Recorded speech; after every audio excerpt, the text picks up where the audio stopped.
Iran ने पूरे middle east में भीषण हमलों से हाहाकार मचा दिया है। उसने दिखा दिया है कि उससे टकराने का अंजाम कितना खतरनाक हो सकता है। ईरान के सुप्रीम लीडर अली खामेनेई की मौत से ईरानी सेना बौखला उठी है। ईरान की स्पेशल फोर्स IRGC या ईरानी रेवोल्यूशनरी गार्ड कोर अमेरिका से चुन चुन कर बदले निकाल रही है। सऊदी अरब, UAE, कतर, कुवैत और खाड़ी में जहां जहां भी अमेरिकी सैन्य बेस मौजूद हैं, ईरान उन्हें निशाना बना रहा है।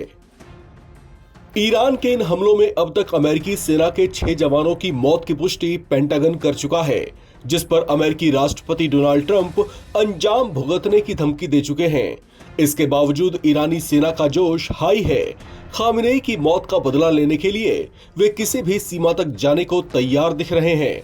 अब ईरान ने एक ऐसा दावा किया है जिसने खाड़ी के मुस्लिम वर्ल्ड समेत पूरी दुनिया को चौंका दिया है।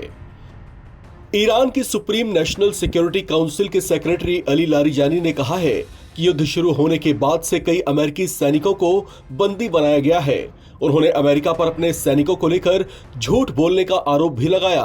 अमेरिकी सेना ने तेहरान के दावों को खारिज कर दिया है कि युद्ध शुरू होने के बाद से ईरानी सेना ने कई अमेरिकी सैनिकों को पकड़ा है। अमेरिकी सेंट्रल कमांड के प्रवक्ता ने इन आरोपों को झूठ और धूर्त बताया है। ये बयान ईरान की सुप्रीम नेशनल सिक्योरिटी काउंसिल के सेक्रेटरी अली लारिजानी की टिप्पणी के बाद आई, जिसमें उन्होंने कहा था कि कई अमेरिकी सैनिकों को बंदी बना लिया गया है। लारिजानी ने कहा कि वॉशिंगटन उन सैनिकों को मरा हुआ बताकर छिपा रहा है। इसे लेकर लारिजानी ने एक पोस्ट भी किया, जिसमें वे लिखते हैं कि मुझे बताया गया है कि कई अमेरिकी सैनिकों को बंदी बना लिया गया है, लेकिन अमेरिकी दावा कर रहे हैं कि वे एक्शन में मारे गए हैं। उनकी बेकार कोशिशों के बावजूद सच ऐसी चीज है जिसे वे ज्यादा देर तक छिपा नहीं सकेंगे। अमेरिकी सेना ने लारिजानी के दावों को पूरी तरीके से बेबुनियाद और गलत बताया है। अमेरिकी सेंट्रल कमांड के एक प्रवक्ता ने अल जजीरा को दिए एक जवाब में कहा कि अमेरिकी सैनिकों को पकड़ने का ईरानी सरकार का दावा उसके झूठ और धूर्तता का एक उदाहरण है। 28 फरवरी को ईरान के साथ युद्ध शुरू होने के बाद से अभी तक 6 अमेरिकी सैनिक मारे गए थे। कुवैत में अमेरिकी सैन्य बेस पर ईरानी हमले के दौरान इन सैनिकों की मौत हुई थी।